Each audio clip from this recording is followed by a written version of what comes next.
어찌하여 왕이 여호와의 목소리를 청종하지 아니하고 탈취하기에만 급하여 여호와께서 악하게 여기시는 일을 행하였나이까? 사울이 사무엘에게 이르되 나는 실로 여호와의 목소리를 청종하여 여호와께서 보내신 길로 가서 아말렉 왕 아각을 끌어왔고 아말렉 사람들을 진멸하였으나 다만 백성이 그 마땅히 멸할 것 중에서 가장 좋은 것으로 길갈에서 당신의 하나님 여호와께 제사하려고 양과 소를 끌어왔나이다 하는지라. 사무엘이 이르되 여호와께서 번제와 다른 제사를 그의 목소리를 청종하는 것을 좋아하심 같이 좋아하겠나이까? 순종이 제사보다 낫고 듣는 것이 순양의 기름보다 나으니 이는 거역하는 것은 점치는 죄와 같고 완고한 것은 사신 우상에게 절하는 죄와 같음이라. 왕이 여호와의 말씀을 버렸으므로 여호와께서도 왕을 버려 왕이 되지 못하게 하셨나이다 하니. 아멘. 우리가 어제는 22절부터 23절을 보면서 순종이 제사보다 낫고 말씀이 어떤 또 우리에게 의미가 있는가, 하나님 나에게 뭐라고 말씀하시는가. 일단은 우리가 주일에 들었던 대로 순종이 제사보다 낫고, 이 말씀은 사무엘 선지자가 물론 하신 말씀들이 다 주님의 말씀이고 복된 하나님의 또 명령이겠지만, 사무엘 선지자의 인생과 또 이 사무엘서의 말씀들을 다 볼 때 우리가 사무엘 선지자의 그 백미와 같다 할 수 있는 말씀이 두 개인데, 그 중에 하나가 기도하는 것을 쉬는 죄를 범하지 않겠다, 고별설교에서 하신 말씀이고, 그리고 오늘 우리가 읽은 순종이 제사보다 낫다라는 이 말씀입니다. 그러니까 이 말은 순종하면 제사를 안 해도 된다 이런 말이 아니고, 그러니까 정말 참 제사가 되게 하는 것이 순종이다. 우리에게 왜 제사를 명령하셨는가? 순종을 가르쳐 주시기 위함이다. 이렇게 우리가 이제 말씀을 이해할 수 있겠습니다. 그런데 이제 이런 말씀을 사무엘 선지자가 사울 왕을 배경으로 했다는 사실, 이걸 우리가 이제 보면서 또 이제 나에게 하시는 말씀이 뭔가, 이걸 이제 우리가 들어야 될 텐데, 일단 주일에 우리가 감추어진 일과 나타나는 일의 말씀을 들었어요. 그러니까 이제 세상 만사가 있는데 이 모든 일들이 나타나는 일과 감추어진 일로 되어 있다. 이걸 성경에서 우리에게 신명기 29장에서 말씀하고 있습니다. 그러니까 감추어진 일은 감추어졌으니까 우리가 알 수 없는 일입니다. 우리가 볼 수 없는 일인데, 그런데 특징은 이게 하나님께 속해 있기 때문에 바뀌거나 변할 수 없는 일이고, 우리한테 속한 나타난 일이라는 것은 우리가 현실이라고 말하는 거라고 할 수 있는데, 이제 이 현실에 하나님께서 율법을 주셨죠. 이게 우리한테 속해 있기 때문에 이거는 늘 변화하고 바뀔 수 있다. 그래서 이 나타나는 일, 우리에게 주신 현실, 신명기 말씀으로 보면 가나안 땅에서 살아가는 건데, 하나님께서 그 가운데서 우리에게 생명과 복을 선택하기를 이제 명령을 하시는 거죠. 우리의 행복을 위해서 생명과 복을 선택하라, 이렇게 말씀하십니다. 그런데 이 생명과 복을 선택을 하려면, 그러니까 감추어진 일을 알아야 된다, 이제 이런 하나님의 이제 뜻이 있는 거죠. 감추어진 일은 우리가 알 수가 없는데, 그것을 내가 깨닫고 알게 되는 것은 다른 말로 말하면 이제 은혜를 받는다, 이런 겁니다. 은혜를 받는다. 그러니까 꼭 우리가 이제 이성을 가지고 깨닫거나 기억하거나 발견하거나 그러지 않아도 은혜를 받으면, 우리나라 속담에 이 소경이 문고리 잡는다고, 그냥 나는 이럴 수 있는 거죠. 그러니까 이번에 이제 주일날 체육대회 하잖아요, 아이들하고.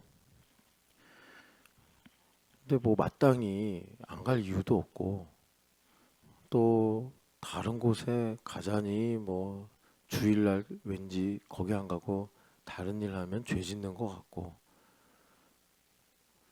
뭐 마땅히 안 갈 구실을 만들어 낼 것도 별로 없고 그리고 요번에는 왜 이렇게 누가 나를 가자고 이렇게 챙기는지 하여튼 좀 귀찮긴 한데 계속 마치 그 나를 꼭 끌고 가려고 하는 것처럼 강한 의지를 가지고 이제 뭐 가야 된다 어떻게 가냐 뭐 누구랑 가냐 무슨 차를 타냐 막 그러니까 빠져나갈 거기도 없고 그래가지고 가게 된단 말이에요. 뭐 하나님의 영광을 위해서 뭐 천국은 어린아이 같은 자의 것이다 해가지고 천국을 소망해서 뭐 아니면은 뭐가 있나요? 뭐 교회가 너무 좋아서 그게 아닌데도 예, 자기는 별로 아는 바도 없고 의욕도 없는데 그냥 가 있다 이거죠. 근데 그런 성격의 일로도 하나님께서 나타나는 일, 그러니까 우리가 살아가는 이거 현실에 감추어진 일에 그러니까 감추어진 일을 뭐 여러 모양으로 말할 수 있겠지만 대표적으로 하나님의 경륜이다 이럴 수 있잖아요. 그렇게 연결되게 하셔가지고 하나님께서 나의 삶에 다시 말해 나타난 일에 이렇게 개입하시고 인도해 주시고 또 나로 사망과 저주를 택하지 않도록 하시는 그런 이제 인도하심을 주시는 것이다. 뭐 이렇게. 그래서 감춰진 일을 꼭 우리가 뭐 그 돌다리를 두들겨 건너간다 그러잖아요. 그러지 않더라도 꼭 내가 이게 돌다리인가 아니면 밟았다 미끄러질 다리인가 모르더라도 하나님께서 우리를 그렇게 이제 인도하실 수 있다. 근데 매사 모든 걸 다 그런 식으로 살 수는 없죠. 하나님은 또 인격적이신 분이니까 때로는 왜 내가 이번에 체육대회를 가야 하는가 뭐 이런 것들을 깨닫게 하시려고 때로는 뭐 연단도 주시기도 하고 알아듣고 오게 하시기 위해서 그게 또 필요하면 그렇다라는 것입니다. 그래서 감추어진 일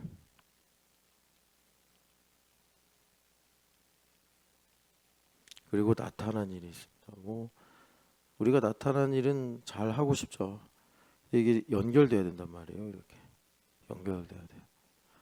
그러니까 이게 연결이 안 돼요. 그냥 내 마음대로 살아요. 그게 이제 사망과 저주인 거예요. 연결이 없으면. 그런데 이 연결이 이렇게 돼 있어야지 생명과 복이 된단 말이에요. 생명과 복이. 그래서 흔히 이렇게 연결돼서 사는 거, 이렇게 이게 연결돼서 사는 것, 이걸 우리가 이제 믿음이다 이렇게 말해요. 믿음이다. 연결돼서 이게 하나가 돼서 사는 거. 그러니까 마귀의 관계도 감춰 있죠. 마귀의 관계가 감춰져 있는 거는 아무것도 없는 거랑 똑같아요. 감춰진 마귀의 관계는 여기서 감춰진 일이라는 하나님의 일입니다. 하나님께 속한. 그래서 이것이 하나가 돼서 사는 걸 우리가 믿음으로 산다. 그래서 이 여기서 나타나는 일에서 뭐 이제 오늘도 보면 좀 이따 비가 온대요. 날씨가 이제 비가 오면 어제 허성 집사님이 자기 쉰다고 막 러닝 할 사람 그런데 러닝을 못 하겠죠. 그러면 기분이 별로 안 좋을 거란 말이에요. 그런데 이제 하나님하고 연결되어 있으면 내 계획대로 안 돼도 감사가 되고 소망이 있고 이렇게 된다는 것입니다. 뭐가 소망이겠어요? 오늘 지연 집사님 그러더라고. 이사 갈 집 창문 청소해야겠다. 그래서 하나님께서 러닝을 못 가게 하시고 아내와 함께 빗소리 들으면서 창문을 깨끗하게 닦게 이제 하시는 거겠죠. 근데 이게 이제 연결이 안 돼 있으면 내 마음대로 살면 비가 와서 비 오면 비 오는 대로 열받고 날씨가 맑으면 또 러닝하러 갈까? 그럼 아내가 창문 청소해야지. 이제 부부싸움 한바탕 하고 이제 그러고 휴일 완전히 그냥 망가지고 이게 연결돼 있어야 된다. 이게 믿음을 갖고 있어야 된다. 그런데 연결시키는 게 뭐냐 그러면 이걸 우리가 잘 이해를 해야 돼요. 연결시키는 거. 이게 연결이 여러분 그러니까 뭐 이제 둘이서 뭐 갈등을 하거나 혼자 스트레스를 받거나 아니면 뭐 여러 가지 상황 속에서 내가 힘들고 어려운 일을 만나서 뭐 이렇게 미혹도 당하고 그러잖아요. 근데 사실은 뭐가 문제냐면 우리는 구원받은 사람이란 말이에요. 우리는 구원 안 받은 사람이 아니라 구원받은 사람이기 때문에 이게 없어서 그런 겁니다. 들음. 그래서 사무엘 선지자가 지금도 이 들음의 문제를 가지고 사울 왕에게 얘기하시는데 이제 우리에게도 똑같아요. 이 들음의 문제. 그러니까 여러분 참 하나님께서 들음이라고 우리한테 이렇게 표현하셨기 때문에 저도 들음이라고 성경에서 들음이라고 말하는 거예요. 듣는 거, 리스닝, 뭐 듣는 거. 근데 이게 생명이래요, 성경에서. 그러니까 우리가 생명은 뭐 내가 막 뭐 건강하고 뭐 내가 세상에서 승승장구하고 이게 우리한테는 그냥 생명처럼 느껴진단 말이에요. 누가 날 되게 사랑해주고 뭐 잘해주고 이러면 막 나 살아있는 것 같아. 그러니까 행복감 느끼잖아. 그런데 그런 것들은 이제 여러분들도 요즘에 계속 이런 말 많이 드리는데 제 나이 이 정도 됐잖아요. 이제 그냥 순수한 20대 아니잖아요. 그냥 막 피가 뜨거운 20대가 아니고 이제는 이제 말하자면 생사 화복이 있구나 인생에. 그리고 적어도 여러분들이 뭐 다 알든 얼마를 알든 간에 욥기에 인생은 제로섬이다. 복을 주신 하나님께서 화를 주시지 않겠느냐. 주신 분이 가져가셔도 되지 않겠느냐. 이제 이 정도는 물론 지금도 가져가시거나 하나님께서 또 어떤 상황에서 뭐 예수님도 그러셨잖아요. 내가 평화를 주러 온 것이 아니라 검을 주러 왔다. 그러니까 주님은 평강의 왕이 분명한데 우리가 흑암에 살고 있기 때문에 항상 약만 발라주시는 것이 아니라 때로는 메스를 들고 내 살을 찢어 버리시기도 하신다. 이런단 말이에요. 그러니까 이런 모든 일들이 인생에서 이렇게 다 한 50대 50 정도로 있구나. 하나님께서 그렇게 균형을 맞춰 가시는구나. 그러니까 우리가 이게 일변도로만 살 수 없단 말이에요. 이제 그런 상황 속에서 우리가 믿음으로 이제 쭉 살아가려면 로마서 10장에서 말씀하시는 것처럼 들음에서 믿음이 나는데 그래야지 우리가 이제 수없이 나타나는 많은 일들 속에서 하나님의 감추어진 뜻이 무언가 이걸 알고 때로는 찬양하고 때로는 인내하고 때로는 더 기도하고 때로는 또 우리가 또 충성하고 이제 그러고 사는 거 아니겠어요? 근데 그렇게 만드는 어떤 동력 본질이 뭐냐? 이걸 이제 주님께서 들음이다. 그러니까 연을 잘 만들어요. 얼마 전에 우리 아이들하고 저기 하늘공원 쪽에 갔더니 바람이 부니까 부모님들이 애들 데리고 나와서 연을 막 날리더라고요. 연을 잘 만들었어요. 아주 멋지게. 끈 떨어지면 어떻게 돼요? 다 소용없는 거잖아요. 그죠? 신나게 대나무살로 착 해가지고 한지로 싹 붙여서 또 멋지게 문양도 그려가지고 야, 이 연 날면 정말 멋있겠다. 근데 끈이 딱 떨어져. 아무 소용 없는 것처럼 그 끈이라는 게 이제 여기 말하는 들음이다라는 겁니다. 그래서 사울 왕 이야기로 와서 들어보면 사울 왕에게 지금 하나님께서 여기 15장 1절부터 3절을 한번 읽어봅시다. 사무엘이 사울에게 이르되 여호와께서 나를 보내어 왕에게 기름을 부어 그의 백성 이스라엘 위에 왕으로 삼으셨은즉 이제 왕은 여호와의 말씀을 들으소서. 그런단 말이에요. 들음을 이제 말씀하십니다. 그러니까 우리에게도 이 들음이 본질이다. 이제 이걸 주님 말씀하시는데 2절 3절 읽어봅시다. 만군의 여호와께서 이같이 말씀하시기를 아말렉이 이스라엘에게 행한 일 곧 애굽에서 나올 때에 길에서 대적한 일로 내가 그들을 벌하노니 지금 가서 아말렉을 쳐서 그들의 모든 소유를 남기지 말고 진멸하되 남녀와 소아와 젖먹는 아이와 우양과 낙타와 나귀를 죽이라 하셨나이다 하니 아멘. 그래서 하나님께서 사울 왕에게 아말렉을 이제 진멸해라 이렇게 말씀하십니다. 나타나는 일은 뭐냐면 이제 아말렉을 진멸하는 거예요.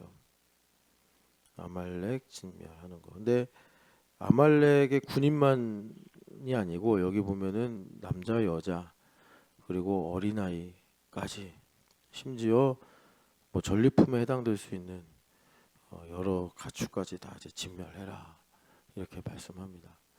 그래서 일단 오늘 이 들음하고는 직결되는 건 아닌데 왜 하나님께서 사랑과 자비의 하나님이신데 성경에 보면은 하나님께서 모압인은 여호와의 총에 들어오지 못한다 해놓고서 어, 그 다윗 왕의 용사 중엔 또 모압 사람도 있고 또 다윗 왕의 할머니가 모압 여인이고 하나님께서 하지 말아라 하셨지만 하지 말으라고 하신 거는 율법이고 그 율법을 하나님께서 레버리지로 삼으셔서 구원할 자를 구원하신단 말이에요. 그러니까 우리가 하나님을 가두려고 하면 안 된다라는 것입니다. 그런데 그런 하나님께서 왜 아말렉을 이렇게 진멸하라 심지어 여기 이제 가축들까지 다 죽이라. 그래서 뭐 예수님 믿는 사람들 중에도 뭐 이 부분을 잘 못 받아들이는 분들도 계세요. 뭐 이건 성경이 아니다 이렇게 배제시키는 사람들도 있고 그런데 아니면 약간 원시적인 하나님이다. 신약의 하나님은 진화를 해서 좀 세련되고 발전된 하나님이다. 이런 식으로 또 하나님을 재단하는 사람이 있는데 이거는 또 한 큰 주제이기 때문에 간단하게 제 말씀을 드리면 죄라는 문제가 그렇게 간단한 게 아니다 이런 겁니다. 죄라는 문제가 뭐 낙타나 나귀가 뭐 여러분 인간처럼 죄를 짓고 뭐 하나님을 대적하는 존재가 아니잖아요. 근데 이 죄라는 것이 가지고 있는 영향력 이런 것들이 이 율법적으로 간단하게 해결될 수 있는 문제가 아니다. 그런데 뭐 여러분들이 또 이제 이런 부분으로 실제로 나는 하나님을 믿는데 어렵습니다. 이런 부분 때문에 왜 하나님 여기 어린아이까지 죽이라고 하십니까? 뭐 이런 고민이 있으신 분들은 질문을 하세요. 그럼 제가 뭐 하루 종일이 걸리든 몇 시간이 걸리든 이거는 간단한 문제는 정말 아니에요. 그리고 이 문제는 사실 이 당시에 그러니까 그 살았던 사람이 걱정되고 안타까워서가 아니라 오늘 나의 세계관의 문제거든요. 나의 세계관. 그리고 정확하게 좀 이제 문제의 원인을 찾아가면 아까 저 이제 욥기의 말씀을 인용한 것처럼 하나님을 내 틀에 이렇게 가둬서 믿으려고 하는 그런 거. 그런 게 나한테 있기 때문에 이제 하나님을 이런 하나님은 틀린 하나님이다 이러는데 여러분 솔직히 말해서 이제 그런 식으로 이제 인생과 세상을 볼 거면 여러분 우리가 자본주의 하에서 사는 건 엄청난 죄입니다. 무슨 말이냐면 사실 전 세계에 이렇게 농사 짓고 해가지고 식량을 이제 뭐라고 생산하잖아요. 80억 정도 있다고 하는데 충분히 먹고도 남는데요. 제가 옛날에 왜 세상의 절반은 굶주리는가 그 책에서 140%인가 생산량이 그렇대요. 그러니까 굶어 죽는 사람이 없어야 돼. 그런데 절반이 굶주리고 3분의 1은 기아로 우리가 상상 못하는 일인데 죽어 먹지 못해서 그런 위기에 속에 있거나 그런 채로 영양실조에 걸려 있거나 심지어 죽어요. 그 식량 문제 때문에. 그 근데 왜 그런지 아세요? 그러니까 버려요 그 식량을.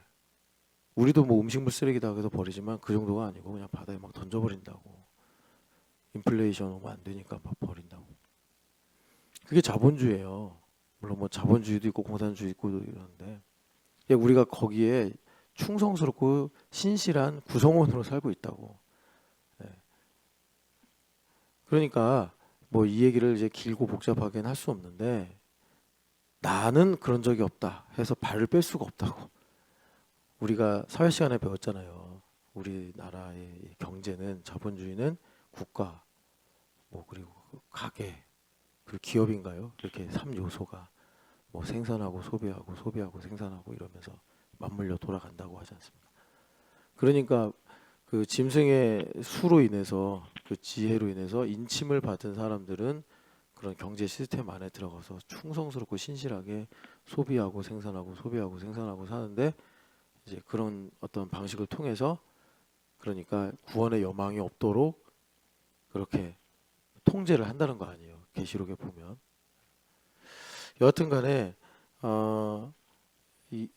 정말 그게 이렇게 이제 마음에 그 문제가 되시는 분들은 내가 나쁘다고 얘기하는 게 아니라 이제 그걸 풀어야 된다. 하나님을 내 이 뭐라 그럴까 틀에 가두려고 하는 것을 깨야 된다. 여하튼간에 아말렉을 진멸하는 것이 이제 나타난 일이에요. 나타난 일인데 그러니까 쉽게 말하면 그 아프리카나 또 여러 나라의 기아로 인해 죽어가는 아이들 내가 죽인 거다 이 말이에요. 그 피가 내 손에 있다 이겁니다. 여러분, 우리나라는 뭐 경제가 발전된다 뭐 이러면서 물론 그 부분을 통해 하나님께서 하시는 일도 있어요. 그런데 우리가 죄 없다 할 수 없다 이 시대를 살면서 악한 시대죠. 여하튼 그 감추어진 일은 뭐냐? 감추어진 일은 출애굽기를 보시면 17장을 보겠습니다. 출애굽기 17장. 출애굽기 17장을 보시면 여기에 여호와 니시 말씀이 나와요. 우리가 찬양할 때 많이 말하는 여호와 니시. 15절 읽어보겠습니다. 모세가 제단을 쌓고 그 이름을 여호와 니시라 하고, 이 왜 이렇게 말씀이 나왔냐면 아니 아말렉 요놈들이 그 이스라엘하고 이제 싸우는데 그 아주 비열하게 이스라엘 백성들이 이렇게 진 행렬을 이루어서 가잖아요. 근데 그 뒤에 연약한 사람들을 괴롭혔단 말이에요. 그래서 하나님께서 모세로 이제 기도하게 하시면서 아론과 훌이 모세의 팔을 붙잡죠. 그래가지고 여호수아가 가서 싸운단 말이에요. 그래서 하나님께서 승리하게 하시는데 이 일을 두고서 하나님께서 여러분 그 14절도 읽어보죠. 여호와께서 모세에게 이르시되 이것을 책에 기록하여 기념하게 하고 여호수아의 귀에 외워 들리라. 내가 아말렉을 없이하여 천하에서 기억도 못하게 하리라. 아멘. 그러니까 감추어진 일은 뭐냐면 사실 이 아말렉이 여러 족속 중에 하나에 불과한 것이 아니라 두로 왕이 하나님을 대적해서 타락한 사탄을 이렇게 모형적으로 나타낸 것처럼 하나님의 궁극적인 승리, 하나님께서 최후 심판을 이루시고 이제 사탄과 그의 추종자들을 다 무저갱에 넣으시잖아요. 최후 승리. 이 최후의 승리가 감추어진 일이에요. 그러니까 우리는 시간 속에 사니까 뭐 아말렉이 그 누굽니까? 이스라엘 백성들 괴롭힌 거는 BC 뭐 한 1500년경의 일이다 이렇게만 생각할지 모르겠는데 하나님은 항상 모든 시간이 오늘이란 말이에요. 영원하시니까. 그러니까 하나님의 최후 승리도 오늘이고 또 아말렉과 싸우시면서 그의 백성들을 지키시는 것도 오늘이란 말이에요. 하나님께는. 그래서 이 아말렉이 이스라엘 백성들을 괴롭혔어요. 이건 좀 이상하지 않아요? 이스라엘 백성들이 무슨 뭐 영토를 이루어 가지고 아말렉이 사는 땅에 침범한 것도 아니고 이분들이 그 애굽을 이렇게 이제 탈출을 해서 하나님께서 약속하신 땅으로 가는데 아말렉하고 아무 상관이 없단 말이에요. 근데 이 아말렉은 여러분들이 영화나 이런 데서 보는 것처럼 낙타 타고 다니면서 약탈한 애들이에요. 때강도 같은 옛날 조선시대 때 배 타고 와서 우리나라를 약탈하던 외놈들 같은 그런 존재예요. 그러니까 기회다 해가지고 이제 괴롭히는데 하나님께서 그 일들을 이제 중심을 보시니까 그 이면에는 아담과 하와를 선악과를 먹게 하고 그리고 이제 노아의 홍수 때 하나님께서 창조하신 사람들을 홍수로 죽이게 만든 그런 이제 원수마귀가 배경에 있구나 이걸 아시고 하나님께서 말씀하시기를 내가 반드시 최후 승리를 이루고 내 백성들을 구원할 것이다 라는 것을 이제 여호와 니시로 하나님께서 여기서 이제 말씀하시는 겁니다. 그러니까 감추어진 일은 뭐냐면 다만 아말렉과의 전쟁이 아니라 이것이 지금 뭐하고 연결되어 있냐면 언제일지 모르죠. 때와 시는 하나님만 아시니까. 그런데 그때 있을 이 최후의 승리랑 연결되어 있는 거예요. 그러니까 여기에는 콧바뜨리면 안 되는 거예요. 그런데 여러분 우리가 이제 사무엘과 사울의 이야기를 이제 쭉 읽었잖아요. 여기에 콧바뜨리는 거예요. 콧바뜨리는 거. 뭐 유대식으로 말하면 누룩을 섞어 버리는 거예요. 누가? 사울왕이 아니 사무엘 선지자가 듣는 걸 강조했잖아요. 들으소서. 그런데 이제 사울왕이 일찍이 13장에서부터 망령되었단 말이에요. 그러니까 영적인 가치, 영적 감수성을 잃어버린 상태예요. 이분이. 그러니까 결론적으로는 반만 들은 거예요. 아말렉을 왜 치라고 하시는가? 그게 사울왕한테 반만 이제 있는 거예요. 그러니까 여러분 어떻게 됩니까? 사울왕을 이기고 오니까 사울왕이 아니라 아말렉을 이기고 오니까 뭐 백성들 되게 좋아하고 승리했고 해가지고 뭐 복수를 했다 뭐 이런 식으로 하면서 전리품도 많이 이제 얻었잖아요. 그러니까 뭐 하여튼간에 왜 싸워야 하는가, 이게 뭐하고 연결되어 있는가, 이걸 모르니까 전쟁에선 승리했어요. 뭐 그런 말 있잖아요. 전쟁에선 지고 전투에선 이기고 뭐 이런 거. 전투에선 이겼어. 근데 전쟁에선 져요. 아말렉하고 싸워서는 이겼는데 성공했는데 인생 전쟁에선 진 거예요. 그래가지고 결국 사무엘이 왕이여 하나님께서 왕을 버리셨나이다. 이제 거기로 가는 거예요. 그래서 다시 한번 우리가 사무엘 선지자가 사울 왕에게 이 들음이란 문제를 아주 중요하게 말씀하셨는데 이제 이 내용을 가지고 나에게 적용하면 우리가 참 불리하고 힘들고 때로는 아예 실패를 해서 끝났다고 생각하는 일조차도 내가 들음을 갖고 있다면, 들음 가운데 살고 있다면 하나님은 얼마든지 새로운 일을 하실 수 있고 영광을 받으실 수 있다 이겁니다. 예. 그런데 지금 이제 이게 반대로 어떻게 보면 반어법처럼 강조를 하는데 아무리 신나고 아무리 즐겁고 세상 모든 사람이 잘했다고 하더라도 들음이 빠져버리면, 내가 듣지를 못하면, 내가 막혀버리면 그거는 내가 죽는 길이더라, 죽는 일이더라, 이제 이런 겁니다. 하나님하고 끊어지니까 끈떨어진 연이 되는 거더라. 그래서 이 들음이라는 거를 이런 내러티브로 하나님께서 강조하시는데 여기서 사울왕의 하는 말이 상당히 우리에게 의미심장해요. 어떻게 보면 두렵고 떨리게 하는 건데 뭐냐면 19절에 어찌하여 듣지 않았습니까? 여호와의 목소리를 청종하지 않았습니까? 했어요. 그랬더니 사울왕이 하는 말이 나는 여호와의 목소리를 청종했습니다. 이러는 거예요. 사무엘 선지자가 와서 왜 들음이 없습니까? 했더니 나는 듣기만 했는데요. 이러는 거예요. 이게 무서운 거예요. 이게 무서운 거예요. 차라리 사울 왕도 내가 왜 하나님 말씀 들어야 됩니까? 이러거나 난 듣기 싫어요. 그랬으면은 이게 우리한테는 좀 더 단순한 이야기가 되는데 사울 왕은 정말 진심으로 듣고 있다고 생각했고 자기가 들음으로 다 이렇게 승리까지 현상적으로 보면 결과도 뭐 전쟁하러 갔어요. 근데 완전히 깨지고 왔으면 듣지 못해서 그런 거구나. 내가 이 사무엘 선지자가 하는 말대로 탈취하기에만 급급했더니 다 이긴 전쟁 막판에 가서 뒤집어져 가지고 막 군인들 전사하고 뭐 하여튼 그러면 이게 차라리 나은 거예요. 그죠? 여러분 제가 무슨 말 하는지 알죠? 그게 복이라고. 내가 듣지를 못하는데 전쟁에서 듣지 않아서 내가 망해. 그게 하나님의 은혜란 말이에요. 근데 하나님 버리시니까 승리하고 왔다고. 이 알 수 없는 함수를 여러분 이거는요. 그래서 정말 우리한테 성령 하나님께 묵상하고 또 깨닫는 은혜를 구해야 돼. 하나님께서 버리시니까 전쟁에서 승리해요. 하나님께서 안 버리셨으면 여러분도 이건 뭐 더 설명 안 해도 아시겠지만 전쟁에서 진다고. 저요. 사사기서 보면 복임에서 막 울잖아요. 그 전에 무슨 일이 있었냐면 어디예요? 아니 걔네들 이름이 생각이 안 나네. 여하튼간에 이제 이방인들하고 싸울 때 여호수아 군대는 무적이었잖아요. 무적 군대였는데도 이 들음에 충실하지 않으니까 몇 번 지잖아요. 그런 것처럼. 그래서 내가 여호와의 목소리를 청중하여 여호와께서 보내신 길로 20절 보면 이렇게 했습니다.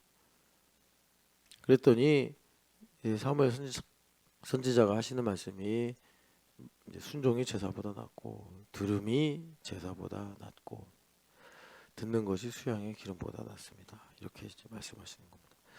그래서 우리한테 하나님께서 다시 한번 말씀하시기를 얘들아 너희들에게 생명은 들음이다. 이거 말씀하세요. 들음이다. 생명과 복은 들음에서 말미암는다. 들음에서 말미암는다. 이렇게 말씀하세요. 자, 그래서 그러면 이제 우리가 사울 왕을 좀 잘 봐야죠. 여러분들이 차라리 지면 복된 거예요. 그죠? 지면 복되는데 승리했는데 버림을 받는 이런 상황이 오면 좀 약이 없잖아요. 어떡할 거예요, 그러면. 나는 또 내 마음은 난 듣는다고 했어요. 그런데 여러분들이 이제 사울왕의 이야기를 우리가 이제 객관적으로 보잖아요. 보면 이 듣는 게 아니거든요. 이렇게 보고 있으면 뭐 길갈에다 긴 자기 기념비 세우고 길갈에다가 여러분 믿음의 조상들 어땠습니까? 인생에 힘들거나 인생에 하나님의 복을 경험하면 여호와의 이름을 부르고 제단을 쌓았잖아요. 이게 본성적으로 이렇게 나타나는 건데 사울왕은 길갈에다가 자기의 기념비를 세우고 뭐 하여튼 의기양양해서 온 거예요. 어, 이게 이제 들음하고 관련된 걸 여러분 그 성경에서 이제 세미한 소리다 이렇게 말해요. 세미한 소리다. 이 말씀이 여러분 잘 아시겠지만 엘리야 선지자와 관련해서. 근데 엘리야 선지자는 물론 예수님하고도 관련해 가지고 여러 번 언급이 되기 때문에 우리가 참 가까이 듣는 세례요한이 엘리야였구나 뭐 이런 식으로. 그런데 그냥 구약에 살던 엘리야만 놓고 봐도 좀 특이해요. 이력이 특이해. 그러니까 보통 선지자들이 이렇게 하나님께 쓰임 받으면 뭐 이사야 선지자라든지 뭐 이러면 뭐라 그럴까? 이제 그래프로 보면 그냥 이렇게 가는. 그러니까 이 과정이 이제 콜링이에요. 하나님께서 선지자를 콜링해. 그래서 이제 능력 주시고 또 지혜도 주시고 믿음도 주시고 그래요. 그리고 보통 선지자들이 이렇게 살아요. 그러니까 쓰임 받는 거죠. 예언도 하고 또 기적도 행하고 이래요. 그런데 엘리야 선지자가 좀 문제적인 이유가 뭐냐면 이분은 그냥 기록상으로만 보면 여기서부터 시작을 해요. 이렇게 올라가서 이렇게 가는 게 아니라 여기서부터 등장을 해가지고 여기서부터 등장을 해서 갑자기 그러니까 여기서부터 등장해서 이렇게 가다가 이렇게 곤두박질 쳤다가 갑자기 급상승해요. 아유 그리기 되게 힘드네. 그래서 거의 막 이렇게 가서 여기서 끝나 그냥 병거 타고 아니죠. 그 바람 타고 올라갔잖아요. 병거는 엘리야와 엘리사 사이를 나눠버리고 그 요런 그 엘리야의 궤적이 되게 특이한 거예요. 요게. 근데 요 부분이 뭐냐면 열왕기상 19장 말씀에 해당돼요. 그러니까 선지자가 뭐 감옥에도 가고 핍박도 받고 하는데 이분은 그냥 혼자 셀프로 죽여달라고 하나님께 막 그러니까 그 누굽니까 요나 선지자도 약간 좀 이런 부분이 있거든요. 궤적 이렇게 올라갔다 치고 다시 올라가는데 근데 이제 요나는 죽여달라고는 안 하고 죽을 뻔한 거죠. 이제 하나님 말씀대로 안 하다가 근데 이분은 그 아하방 앞에 가가지고 막 믿음으로 담대하게 선포하자. 내 말이 다시 없으면 이 땅에 이슬도 비도 내리지 않을 것이다. 그래서 3년 6개월 동안 하나님께서 기가 막힌 방법으로 엘리야를 지키시고 살리셔서 그래서 요 지점이 그 갈멜산 승리란 말이에요. 그래가지고 다시 3년 6개월 만에 비도 내리고 바알 선지자 400명이 그냥 한 번에 그 기손 시내에서 죽고 하늘에서 막 불이 떨어지고 여러분 그 열왕기 상하에 많은 선지자들이 있었지만 이런 스케일의 선지자는 없었어요. 그죠? 엘리사도 뭐 죽은 사람도 살리고 뭐 독이 든 국그릇도 고치고 근데 조금 약간 뭐랄까 약간 작잖아요 스케일이 여리고의 물 쓴물인데 그거 마실 수 있는 깨끗한 물로 바꾸고 그래도 아람 군대한테 승리한 건 대단한 일인 것 같긴 한데 그런데 엘리야 선지자는 하늘에서 막 불이 확 떨어지고 막 바알 선지자 1대 400명으로 싸워가지고 이기고 그런단 말이에요. 그래서 이제 3년을 어떻게 보면 칼을 간 거잖아요. 기도하면서 부흥이 올 거야. 그래가지고 그런데 부흥은 뭐예요? 그냥 이스라엘 백성들은 여전히 그냥 바알과 하나님 사이에서 왔다리 갔다리 하고 있고 아합 왕조는 여전히 굳건하고 아니 좀 예후 같은 이런 왕이 그 뭐 예후도 나중에 뭐 별반 차이 없었지만 여하튼 처음에는 뭐 바알을 이제 진멸하겠다 해가지고 어쨌든 그 개혁을 하지 않습니까? 저 그런 왕이 등장할 줄 알았더니 뭐 그런 것도 없고 다음 날 편지가 하나 왔는데 너 이제 죽이고 말 거야. 막 이렇게 이세벨한테 막 혈서 같은 편지가 오고 그게 무서워서가 아니라 너무 실망스러운 거예요. 내가 그렇게 열심히 했고 결과도 좋았는데 바뀐 게 하나도 없으니까. 그래서 그냥 쭉 떨어지는 겁니다. 아무것도 없구나. 다 소용없구나. 해가지고 하나님께서 박윤희 집사님한테 묻는 것처럼 너 왜 여기 있냐 이렇게 물은 거예요. 그랬더니 엘리야 선지자가 제가 열심히 특심이라 가지고 말이에요. 하나님 이렇게 충성 3년 6개월 동안 비도 안 내리고 뭐 하여튼 도망 다니면서 시돈 땅에 살면서 그랬는데 이제 내 동료들은 다 죽고 나만 남았습니다. 그러잖아요. 그런 다음에 하나님께서 보여주시죠. 지진이 일어나고 막 불이 타고 뭐 천둥이 터지고 막 그러다 다시 한번 이제 하나님께서 너 왜 여기 있냐 그랬더니 그 엘리야가 똑같이 말을 합니다. 저만 남았습니다. 근데 그 저만 남았습니다라는 말이 세미한 소리를 기준으로 달라요. 네, 달라요. 그러니까 앞에 있는 저만 남았습니다는 완전히 절망. 그러니까 날 죽여달라. 로뎀 나무 그늘에다 머리 쳐박고 죽여달라고 하던 그 저만 남았습니다고.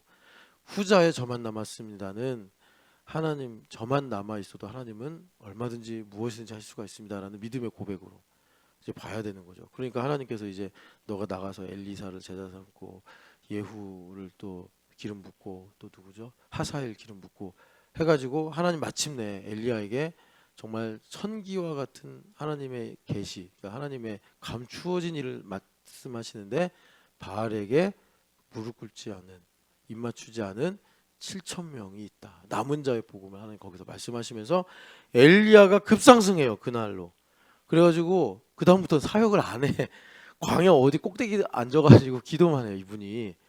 나중에 여러분 아시겠지만 아하방이 죽고 나서 그 이제 아들이 뭐 병이 들었나 해가지고 이렇게 엘리야 좀 보러 가는데 물론 거기서 이제 뭘 하셨냐면 엘리사 같은 제자 삼아가지고 선지 생도들을 많이 가르치고 하셨는데 그냥 기도도 안 했는데 하늘에서 막 불이 떨어지고 그래서 50부장이 뭐 살려달라고 하고 이제 그런 일도 생기잖아요. 그러니까 이분이 어떻게 보면 이제 영적인 이런 이제 수준이 확 올라가게 된 건데 이 부분, 이 반등하는 이 부분, 요 부분이 뭐냐면 세미한 소리란 말이에요. 들음, 세미한 소리. 자, 지금 우리는 엘리야 이야기를 들으면서 사울왕 문제를 어떻게 하면 해결할까? 우리 그러면 안 되잖아요, 여러분. 신집사님이 그렇게 기도하고 해서 사업도 잘 되고 일본에 가서도 비즈니스는 이런 거다 막 이러면서 자기가 꿈꿔온 미셔너리 비즈니스 미셔너리의 삶을 살아. 근데 제가 가가지고 그런 거예요. 신영기 집사님 하나님께서 신영기 집사님 버리셨습니다 이러면 안 되잖아요. 세미한 소리를 들어야 된다고. 세미한 소리를 잘 듣고 가야지 하나님께서 우리를 복되게 인도하시는데 엘리야 보면은 여기 이제 세미한 소리를 듣고 하나님께서 엘리야를 통해서 감추어진 일과 나타나는 일이 하나가 되게 하시는 거예요. 그러니까 봐봐요. 엘리야가 왜 이렇게 꼬꾸라졌냐면 자기가 볼 때 아무것도 안 바뀌었잖아요. 그러니까 절망, 낙심이 오는 거예요. 뭐 우리도 살다 보면 그 일을 내가 어떻게 해? 너무 두려울 수 있고 이 문제 내가 어떻게 해결해? 해서 너무 걱정이 올 수 있잖아요. 근데 다시 한번 말씀드립니다. 문제는 뭐냐면 감추어진 일이 뭔지 모르는 게 문제예요. 그러니까 내 식대로 짜고 내 식대로 계획하고 내 식대로 예측해 놓고서 그러면 어떻게 됩니까? 그게 뭐 맞든 틀리든 간에 원수막이 주사위밖에 안 된다고. 원수막이가 공기 돌 것처럼 나를 들었다 놨다. 마치 베드로를 밀가부로도 까부르려고 청구했다는 것처럼 그렇게 가지고 논단 말이에요. 뭐 이렇게 안심을 조금 주다가 또 걱정하게 만들고 원수마이가 좀 괜찮은 것처럼 이렇게 살살살살. 예? 옛날에 우리 할머니가 가르쳐 주신 건데 시골에 가면 닭을 키웠거든요. 근데 아침에 가면 닭이 죽어 있어. 뭔가 봤더니 쥐가 닭을 먹은 거예요. 죽인 거예요. 할머니가 진짜인지 모르겠어요. 쥐가 이렇게 닭의 옆구리를 살살살 긁는데요.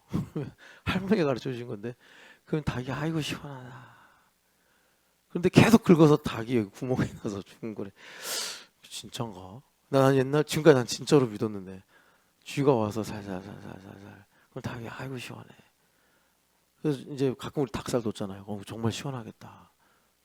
근데 마귀가 이제 진짜인지는 모르겠고 그 할머니가 얘기해 주고 마귀가 우리 살을 살살살 긁어요. 그러면 아이고 좋다 하다가 이제 쥐가 먹는 밥이 된단 말이에요. 자, 그러니까 보이는 거하고 나타나는 일하고 그리고 감추어진 일하고 연결돼야 돼요. 그러니까 여러분 엘리야가 속은 거예요. 엘리야는 뭐 성경에 기록은 안 됐지만 아합 망하고 이스라엘에 막 큰 부흥이 일어나서 막 성전으로 뭐 통일이 이루어지고 막 그럴 줄 안 거예요. 아방 이 엘리야는 자기가 그만한 진정성은 있었잖아요. 3년 6개월 동안 비도 안 내리고 목숨 걸고 살았으니까. 그래서 남유다와 북이스라엘이 통일이 되고 다시 성전에 가서 베델의 제단 무너지고 뭐 나쁜 왕들, 나쁜 바알 선지자들 다 없애버리고 막 이럴 줄 알았는데 하나도 안 바뀐 거예요. 뭐 이스벨 태평성대예요. 여전히 사람들은 아파하고 있고 우상 섬기고. 그런데 하나님의 감춰진 일은 뭐였어요? 이 가운데서 내가 너희 민족 모세를 통해서 언약을 베풀면서 제사장 나라가 되게 하겠다 한 일을 내가 지금도 묵묵히 하고 있다. 7천 명, 14만 4천처럼 상징수란 말이에요. 7이라는 완벽한 완전 수에다가 하나님께서 곱하기 1000 해가지고 내 일은 아방이 아무리 꼴부리고 우상 숭배하고 내 말 지질이 안 들어도 나는 전혀 방해를 받지 않는다. 나는 내 일을 꾸준히 하고 있다. 너 지금 누구 일을 하고 있냐? 마치 베드로 선생님한테 예수님께서 너 지금 무슨 생각을 하는 거야? 사람의 일을 생각하는 거야? 하나님의 일을 생각하는 거야? 하면서 주님께서 사탄아 물러가라 하신 것처럼 주님께서 눈을 열어 보여주신 거예요. 뭐로요? 세미한 소리로. 세미한 소리로. 들음으로. 그러니까 그걸 듣고 나니까 지금 내가 이렇게 죽여달라고 할 때가 아니구나. 빨리 달려가서 엘리사 제사 삼고 그리고 아시겠지만 예후와 하사엘은 나중에 엘리사가 기름 붓지 엘리야가 기름 안 붓는단 말이에요. 그러니까 이게 이어가는 거예요. 그러면서 이런 일이 하나님께서 이스라엘 백성들이 타락하고 우상 숭배하고 뭐 반역을 한다 한들 만군의 여호와 하나님의 일은 조금도 뭐 실하노라기도 틀림없이 간다 이거죠. 그러니까 이제 이 등급이 달라지고 레벨이 달라진 거예요. 엘리야 선지자가 이렇게 이제 보는 안목이 달라지고 캐파가 달라지고 내가 왜 이 나타난 일을 해야 되는지를 알게 된 거예요. 그게 이제 이 세미한 소리를 들을 때 이 감춰진 일에 대한 이런 관점이 열리면서 변화되더라라는 것입니다. 그러니까 이제 우리로 적용하면 하나님께서 우리에게 이 들음을 통해서 이제 우리가 살면서 여러 가지를 선택하고 결정하잖아요. 그런 가운데 이 들음이라는 거는 여러분 그냥 한 번 듣고 일성으로 내가 이거다 깨닫는 게 절대 아니에요. 영적이기 때문에 물론 에덴에선 그랬을지 모르겠어요. 근데 우리가 사는 흑암에서는 하나님께서 그러시잖아요. 너희가 구한 것은 이미 받은 줄로 믿어라. 그러니까 아직 안 된 건데 있는 것으로 믿어라. 그래서 우리가 이제 실상이라는 믿음의 내용을 많이 강조하는 거 아닙니까? 그럼 무슨 소용이냐? 내가 이제 오늘 이루어진 줄로 믿어. 그럼 내일은 돼야지 뭐 우리가 의미가 있고 보람이 있잖아요. 근데 이건 하나님의 주권이기 때문에 10년 뒤에 될지 아니면 엘리야에게 말씀하셨지만 하사엘과 예후는 엘리사가 했단 말이에요. 그러니까 하나님의 일이 얼마나 걸릴지는 하나님 주권이에요. 뭐 우리가 그거를 땡기거나 뭐 원해서 내가 그걸 미루거나 할 수 없는 일이에요. 그런데 하나님께서 우리한테 핵심은 뭐냐면 받은 줄로 믿고 사는 거야. 이렇게 말씀하시는 거예요. 그러니까 받은 줄로 믿고 내가 하나님 중심으로 반응하며 살아갈 때 우리에게 들음이라는 것이 계속 유효한 거예요. 생명이 있다는 거죠. 그렇게 되면서 이게 쌓여요. 쌓여서 어떻게 되느냐? 왜 하나님께서 나를 이방인의 사도로 세우셨는가? 여기에는 여러분 다 바울 사도가 왜 다소 출신이 됐는지, 왜 가말리엘에게 배웠는지, 심지어 내가 왜 예수님을 핍박하고 하나님을 대적하고 살았는가? 나는 왜 바리새인의 아들이었는가? 나는 왜 로마인의 시민권을 가진 유대인인가? 뭐 이런 것들. 바울 사도가 그러잖아요. 나는 그 다소라는 메트로폴리탄 도시 출신이야 그러잖아요. 내가 뭐 저기 뭐 나사렛이나 이런 시골 출신이 아니고 나는 다소 출신이야. 거기에 보면 뭐 이제 좋은 학교, 좋은 문화 뭐 이런 것들이 있었겠죠. 그러니까 바울 사도가 설교 한 편을 딱 하시면 정말 그 지성적으로나 이런 내용으로 보면 대단하신데 이제 그런 일들이 왜 그런가를 이제 하나님의 그 바울 사도가 하신 말씀은 이러셨잖아요. 어머니 뱃속에서부터 하나님께서 이미 나를 이렇게 쓰시려고 정말 섬세하고 이렇게 세밀하게 나를 섭리하셨다. 그 은혜와 사랑으로 보면 내가 핍박자요 폭행자로 살았던 것까지 포함된다. 이렇게. 그래서 왜 파라오를 완악하게 하셨겠냐? 하나님의 영광을 위해서 아니냐? 우리는 이제 이스라엘 민족 입장에서 하나님 파라오가 완악해서 얼마나 힘들었는지 아십니까? 나일강에 막 수많은 아기들 던져지고 그랬잖아요. 그런데 하나님께서 그렇게 하셔서 하나님 영광을 받으시니, 그러니까 우리 인생도 마찬가지란 말이에요. 내가 힘들고 어려웠던 순간들 파라오처럼 하나님께서 빛을 우리에게 이제 비추시고자 이제 그런 일들을 하신 건데, 여하튼간에 그런 모든 것들을 내가 뭐 이제 세상 말로 뭐 인사이트라고 해도 되고 뭐 통찰이라고 해도 되는데, 그런 일들을 주님께서 세미한 소리로 쌓이게 하셔서 우리로 나를 향한 하나님의 이 감추어진 일이 이런 거구나. 그런데 그것조차도 우리가 다 아는 건 아니고 일부를 알게 되는 거예요. 일부를 알게 하셔서 이제 나로 나타난 일에 있어서 누구나 생명과 복을 선택하기를 원하지, 신명기 30장 15절 앞에서 사망과 저주를 택하는 사람은 없잖아요. 나 죽을래 하는 사람은 없잖아요. 나 지옥 갈래 하는 사람은 없잖아요. 그죠? 그러니까 생명과 복을 선택하는 거는 하나님께서 우리에게 주신 건강한 기본적인 것인데, 근데 우리가 속는 바람에 사망과 저주의 길을 가더라. 그래서 주님께서 우리에게 세미한 소리로 말씀하셔서 생명과 복으로 갈 수 있는 길들을 주시는데, 그 내용을 이제 오늘 사울 왕으로 보니까 자기가 왜 왕이 됐는지를 몰라요. 자기가 왜 왕이 됐는지 모르니까 그냥 파편적으로 전쟁에서 승리하고 뭐 또 이제 뭐 하나하나 사안마다 자기 뜻대로 이제 사는 거죠. 그런데 이제 하나님께서 이 사울 왕의 이야기를 두고 말씀하시는 것이, 들음을 통해서 내가 왜 왕이 됐는가 이것을 깨닫고 생명과 복으로 이제 가기를 주님께서 기뻐하시더라라는 것입니다. 그래서 그러면 여러분, 그 세미한 소리를 듣는 게 뭐냐? 뭐 우리가 뭐 이렇게 뭐라고 말씀하시나, 아니면 하나님 말해주세요 뭐 떼쓴다고 하나님께서 이렇게 우리한테 옛다 하고 가르쳐 주시는 게 아니고, 그러니까 여러분, 그 세미한 소리를 듣는다는 건 뭐냐면 내가 은혜로 산다 이겁니다. 은혜로 산다. 다시 한번 말씀을 드리면 하나님 마음에 합하는 거예요. 세미한 소리를 듣는다는 게. 근데 엘리야 스토리를 통해서 하나님께서 우리에게 강조하시는 것은, 그러니까 엘리야 선지자가 선지자로 아합 왕에게 말씀 전하고 갈멜산에서 승리하고 하는 이런 모든 과정을 통해서 자기가 기대하고 생각했던 바가 있잖아요. 근데 그게 어떨 때는, 그러니까 이제 비포와 애프터로 나눠서 보면, 비포에서는 그게 엘리야를 하나님께 충성하게 하고 또 헌신하게 만드는 동력이었어요. 이스라엘을 부흥하게 하자, 우상 숭배에서 내 민족을 구원하자, 이게.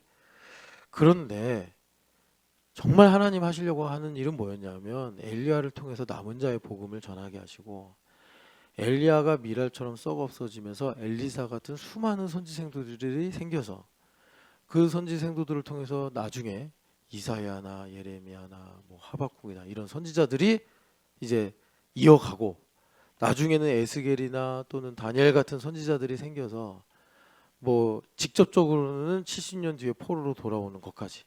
그래서 그 와중에 또 학개나 스가랴나 말라기 같은 선지자들이 활동하는 것까지 하나님께서 보게 하시고, 궁극적으로는 이제 신약 교회까지 보신 거예요. 그러니까 하나님의 일은 엘리야가 생각했던 그 당대에 뭐 부흥이 일어나서 그냥 뭐 아합 왕이 뭐 회개하거나 아니면 뭐 이제 폐위되거나 하는 그 정도 수준이 아니었단 말이에요. 더 나가서 이제 교회의 최후 승리까지 하나님 보시는 거죠.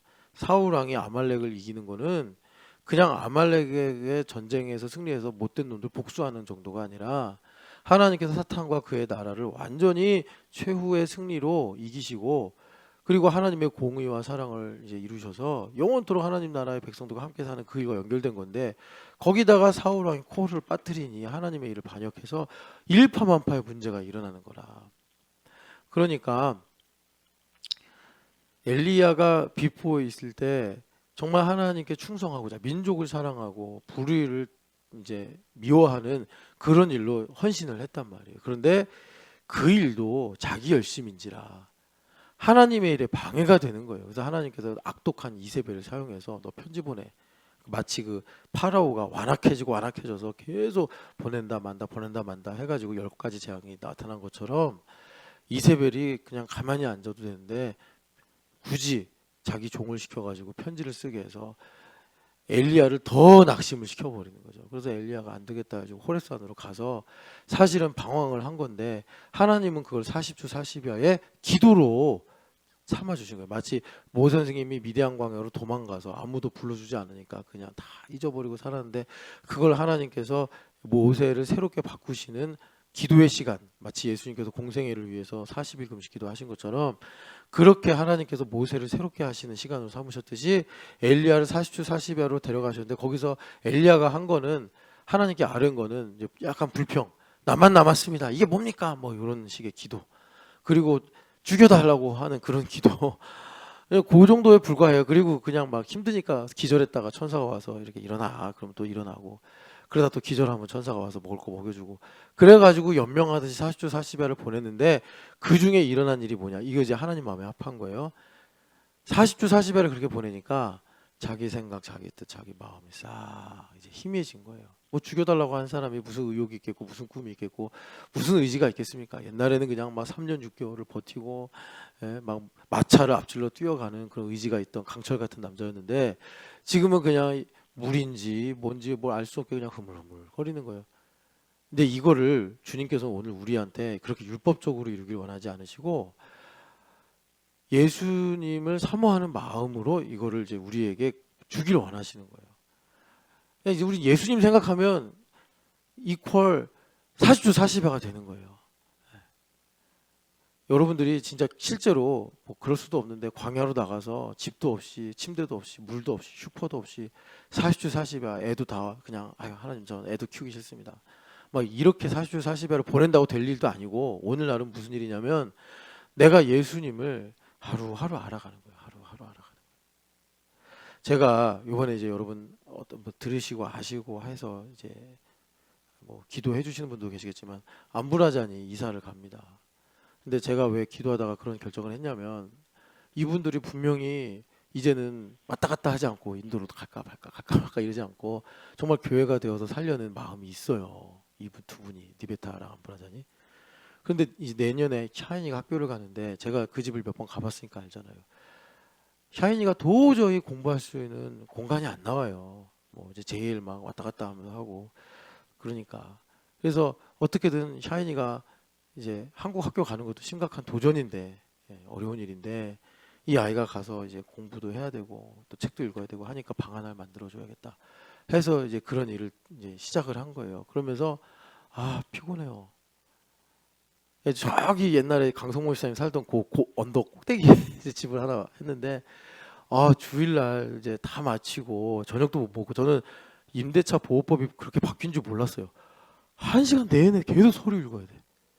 그리고 이제 고발되면은 벌금 물어대니까 공인중개사가 그 복잡한 서류를 계속 읽어야 돼요. 아 이게 이사 한 번 하는 게 이렇게 힘들어졌구나.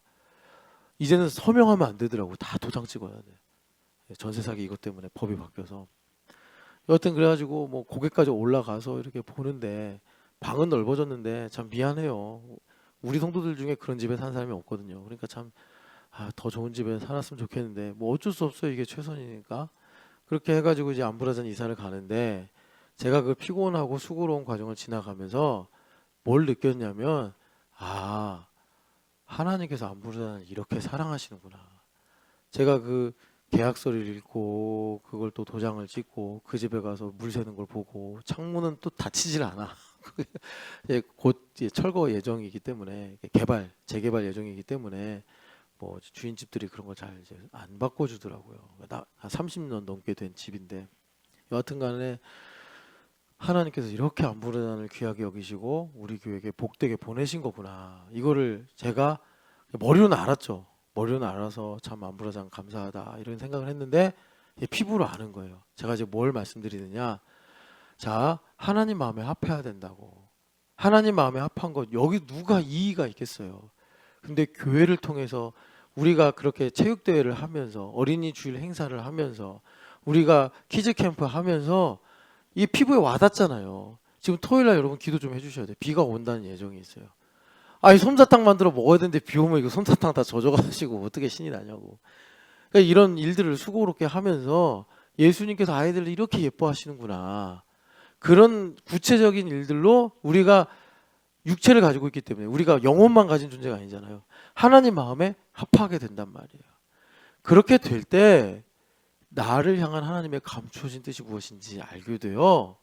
사울처럼 듣는다고 해놓고서 반대로 가는 이런 어처구니 없는 일이 안 생긴다는 거예요. 만약에 내가 반대로 간다 하더라도 하나님께서 이상하게 사울 왕이 말 타고 막 전쟁하다 자빠져가지고 다리가 부러져서 사무엘 선지자가 왜 다리가 부러졌어? 아유, 내가 탈취하기에만 급급하다 보니까 하나님께서 제 다리를 부러뜨려가지고 제가 이렇게 참 하나님 앞에 회개하고 있습니다. 그렇게라도 하신다고 하나님께서 버려버리시니까 그냥 자기가 지금 뭘 하고 있고 어디 있는지도 모르고 막 기념비 세우고 뭐 정신없이 그냥 잘한 줄 알고 착각 속에 살고 있단 말이죠.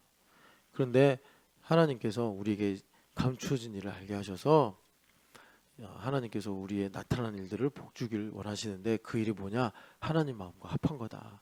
하나님 마음과 합한 거는 그냥 우리의 이해와 생각 속에만 머무는 것이 아니고 실제로 내가 교회가 되어서 예수님과 한 몸이 되게 하신 일인데 한 몸이 된다는 건 뭐냐? 아까 말씀드린 것처럼 이런 교회의 여러 가지 일들로 내가 피부로 실감을 하면서 하나님께서 이제 나에게 감추어진 일, 그러니까 나를 향한 뜻이 이거구나를 내가 깨닫고 알게 되는 거예요. 그래서 여러분, 물론 우리가 봉사하고 또 내가 예배하는 것도 참 중요해요. 근데 우리 교회는 교회됨과 제자도 교회예요. 그래서 지금 다시 한번 말씀드리지만 우리의 현실은 예수 그리스도예요. 우리는 골로새서 말씀처럼 예수님을 만물의 으뜸이요 교회의 머리요 만물은 그리스도로 말미암아 지어졌고 그리스도를 위하여 존재한다는 걸 우리 믿는 사람들이에요.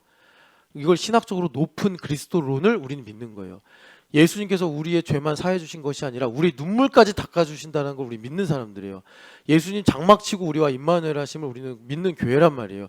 그래서 오늘의 현실은 너무나 소중하고 복된 현실이에요. 내가 똥밭에 구른다 하더라도 나의 현실은 그리스도란 말이에요. 나의 현실은 그리스도. 너무나 귀하고 무엇과도 바꿀 수 없는 소중한 하루예요. 그 소중한 하루가 되려면 감춰진 일을 알아야 된단 말이에요. 그걸 모르면 원수마귀한테 기만당하고 속는다고. 그러니까 우리가 이 감춰진 일을 아는 방법은 뭐냐? 내가 교회가 되어서 예수님과 마음이 합하는 거란 말이에요. 그런 것 중에 가장 소중한 건 뭐냐? 다시 한번 말씀드립니다. 여러분, 예배도 너무나 소중하고 교제도 중요하고 봉사도 중요한데 가장 이런 부분에서 제일 밀도가 높은 건 뭐냐? 성도와 성도가 삶을 나누는 거예요. 이런 걸 이제 흔히 우리가 기도할 때 뭐라 그러냐면 영으로 유무상통한다 이거예요. 영으로 유무상통한다. 그래서 나의 삶을 뭐 이제 이건 지혜롭게 해야 되는데 아무나 난 이사하는구나. 삶을 나누는 거예요. 지금 누가 이렇게 살고 있구나. 누가 이런 기도 제목이 있구나. 누가 지금 이런 하나님 앞에 이런 목적을 갖고 반응하고 있구나. 이런 것들 우리가 교제하면서 이제 공유하게 될 때 우리가 말씀에서 본 대로 예수님의 살과 피를 먹는 일이 일어나며 마디와 간절을 통해서 머리로부터 오는 신령한 복을 공급하다. 우리가 왜 나의 인생에 이런 일들이 있었는가? 일단 내 인생 속에서 하나님의 선하시고 온전하시고 기뻐하신 뜻이 무엇인지 깨닫게 되고, 그래서 남은 여생에 하나님의 나를 통하여 받으실 영광이 무엇인지를 분명히 알아서 여러분 하여튼 여기서 더 나가면 이제 설교가 너무 길어지니까 그래서 우리의 인생을 생명과 복으로 선택하며 살아가게 된다. 사울 왕이 자기 다음에 다윗 왕이 되는 걸 너무 힘들어했잖아요. 죽이려고까지 했으니까. 그런데 생명과 복의 길을 선택했으면 정말 다윗 왕을 기가 막히게 세울 수 있는 정말 전무후무한 국부로서의 위치를 차지했을 거예요. 비운의 인생, 전쟁에서 할례받지 못한 자들에 의해 죽임을 당하는 그런 인생이 아니라 정말 하나님께서 원래 계획하시고 뜻하신 바대로 정말 하나님께서 끝까지 사랑하신 사울도 그런 길을 걸어갈 수 있었을 텐데 그에게 하나님의 뜻이 자기에겐 실패요, 죽음이요, 정말 끝까지 용납할 수 없는 그런 문제가 되어버려서 이 사울 왕이 나중에는 전쟁에서 자기가 사랑하던 세 아들과 함께 죽을 수밖에 없는 그런 사망과 저주의 길을 가더라 이것입니다. 여러분 그 다윗 그러니까 이스라엘을 조선 왕조 같이 이해하시면 안 돼요. 조선 왕조는 이제 이씨들이 계속 내려왔잖아요. 이스라엘은 그런 전제 왕권의 나라가 아니라 유나이티드예요. 유나이티드 스테이츠예요. 부족 연맹체이기 때문에 어떤 때는 베냐민 지파에서 어떤 때는 뭐 에브라임 지파에서 왕이 바뀔 수 있는 거예요. 근데 사울 왕이 욕심을 낸 거예요. 욕심을 내 가지고 그렇게 한 거고 다윗 왕은 그럼 어떻게 된 겁니까? 다윗 왕 하나님께서 그 충성스러운 마음으로 복을 주셔서 이렇게 이제 후손들이 예수 그리스도의 모형으로 쓰임 받은 건데 여하튼 그렇습니다. 그래서 여러분 우리에게 하나님께서 세미한 소리를 듣게 하셔서 나로 오늘의 삶을 생명과 복으로 살게 하신다. 이 세미한 소리를 듣는 것은 뭐냐? 내가 예수님과 마음이 합하는 것이다. 예수님과 마음이 합하는 일은 뭐냐? 그냥 내가 상상한다고 하나가 되고 내가 기분이 좋다고 하나가 되는 것이 아니고 구체적으로 여러 가지 사실들이 오고 가는 중에 예수님과 마음이 합하는 일들이 생기는데 이제 그 현장이 교회다. 교회를 통해서 우리가 성도들과 삶을 나눌 때 이런 꿈이 있으시군요. 이런 눈물이 있으시군요. 이런 기도 제목이 있으시군요. 이런 하나님의 약속과 영광이 있으시군요. 우리가 알게 모르게 공유한단 말이에요. 삶을. 그걸 통해서 우리에게 주님께서 나를 향하는 하나님의 감추어진 뜻이 무엇인지 알게 하셔서 우리가 들음으로 믿음을 갖고 믿음으로 말미암아 이제 실상의 삶을 살게 하시는 생명과 복의 길을 걸어가게 하십니다. 사랑하는 하나님 아버지, 오늘도 이 새벽에 새벽 이슬과 같이 우리에게 들음을 허락하셔서 하나님 마땅히 또 오늘 내가 무엇을 위해 살아가야 할까? 주님께서 나에게 만족을 주시고 평강을 주시고 기쁨을 주시고 믿음을 더하여 주시옵소서. 사랑하는 하나님 아버지, 주님께서 우리 인생에 하시는 모든 일은 감추어진 일이 있다 하였사오니 하나님 아버지 우리가 주님 앞에서 정말 예수님을 주로 고백하는 은혜를 아는 겸손의 마음이 있게 하사 하나님 우리가 예수님의 평생 종이 됐습니다. 정말 나는 하나님 예수님께 그렇게 기도한 적도 없는데 주님께서 날 이방적으로 사랑하셔서 신촌여학교를 부르시고 내 귀에 구멍을 뚫어주사 나로 귀 뚫린 종이 되게 하심으로 예수님의 명예롭고 정말 너무나 자랑스러운 충성스러운 종이 되게 하신 줄을 믿습니다. 오늘도 들려 주시옵소서. 오늘도 내 귓볼에 피와 기름을 발라 주시옵소서.